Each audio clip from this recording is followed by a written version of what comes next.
दोस्तों, आप सबके बीच एक कहानी शेयर कर रहा हूँ जिसका शीर्षक है बोझ। आशा करता हूँ आपको यह कहानी बहुत पसंद आएगी। कविता अपने माता पिता की बहुत लाडली थी। 3 बड़े भाइयों की बहन थी। कोई भी चीज़ मांगने पर उसी वक्त सामने हाजिर हो जाती। पूरे घर में रौब था उसका। पूरे परिवार और नौकरों पर राजकुमारी की तरह हुक्म चलाती थी कविता।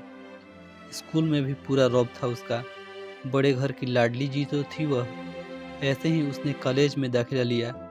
उसके ठाठ-बाट, बड़ी गाड़ी में आना-जाना, हर दिन नया फैशन देखकर हर कोई उससे दोस्ती करना चाहता था। थोड़े ही दिनों में उसके बहुत से दोस्त बन गए। पूरे कॉलेज में उसकी अपनी एक अलग ही पहचान थी। इन दिनों उसके घर एक रिश्ता आया। खानदानी लोग थे और पापा की पुरानी जान-पहचान थी उनके साथ। कविता के साथ कोई ज़बरदस्ती नहीं थी, पर कविता ने फिर भी हाँ कर दी, क्योंकि अपने परिवार से बहुत प्यार करती थी।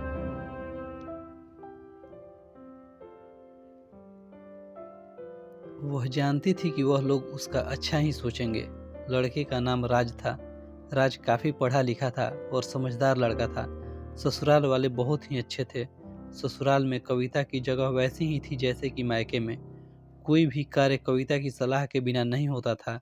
सबकी लाडली बहू बन गई थी। फिर उसके घर एक बेटे का जन्म हुआ, राहुल। राहुल कविता को जान से प्यारा था। पोता पाकर ससुराल वाले तो फूले नहीं समाते थे। कविता कभी-कभी सोचती कि उसकी किस्मत कितनी अच्छी है। उसका हर अपना उसे कितना प्यार करता है। चाहे जीवन में कैसा भी समय आए, मेरे अपने हमेशा मेरे साथ हैं। मैं कभी भी अकेली नहीं हो सकती। कितनी खुशकिस्मत हूँ मैं। पर शायद कविता की खुशियों को उसकी अपनी ही नज़र लग गई। एक दिन वह मायके जाने के लिए जिद कर बैठी। राज को बहुत काम था, लेकिन वह फिर भी उसे ले गया। रास्ते में उनकी गाड़ी अन्य गाड़ी से टकरा गई। कविता, राज और राहुल बहुत बुरी तरह से जख्मी हो गए। काफ़ी दिनों के इलाज के बाद राज और राहुल तो ठीक हो गए, लेकिन कविता पूरी तरह ठीक न हो सकी। सर पर चोट लगने के कारण वह अपनी आंखों की रोशनी खो बैठी। अब कविता की किस्मत जैसे उल्टे पांव चलने लगी। मायके वाले कुछ दिनों तक उसे मिलने आते रहे, फिर कभी कभार फ़ोन ही करके पूछ लेते कि अब कैसी हो। धीरे धीरे ये सिलसिला भी कम हो गया। ससुराल वालों की सहानुभूति भी कम होने लगी। घर में किसी को पास बैठने के लिए कहती तो जवाब मिलता, बहुत काम है, अब तुम भी हाथ नहीं बटा सकती। राज भी चिड़चिड़ा हो गया था। बस राहुल ही था उसके साथ, जिसके साथ हंसते खेलते उसका वक्त गुजरता।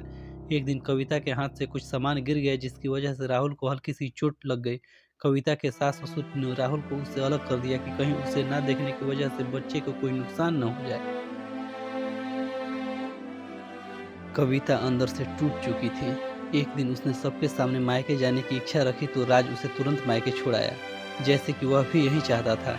लेकिन राहुल को उसके साथ नहीं भेजा गया। कविता कभी भी राहुल से दूर नहीं रही थी, पर अपनी कमी के कारण उसने ज़्यादा बहस नहीं की।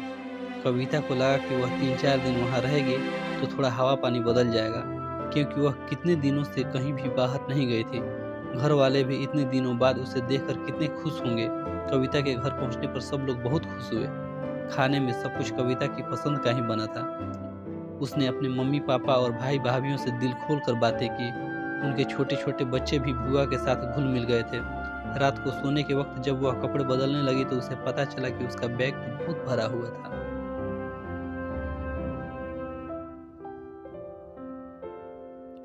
वह समझ गई। वह बहुत उदास हो गई। कुछ दिनों तक तो सब ठीक रहा, फिर जैसे सब बदलने लगा।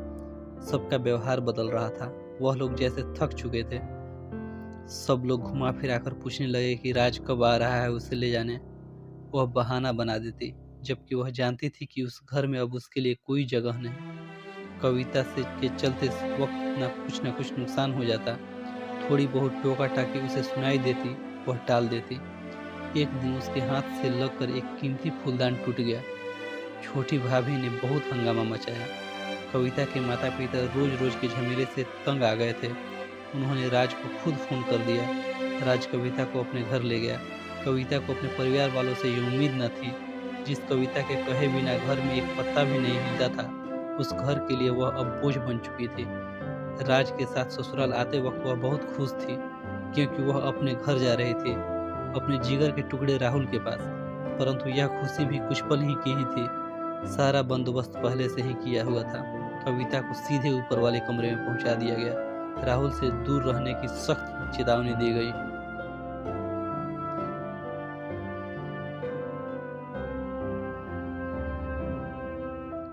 एक काम वाली लता को उसकी जिम्मेदारी सौंपी गई, जो उसके खाने पहनने जैसी ज़रूरतों का ध्यान रखती।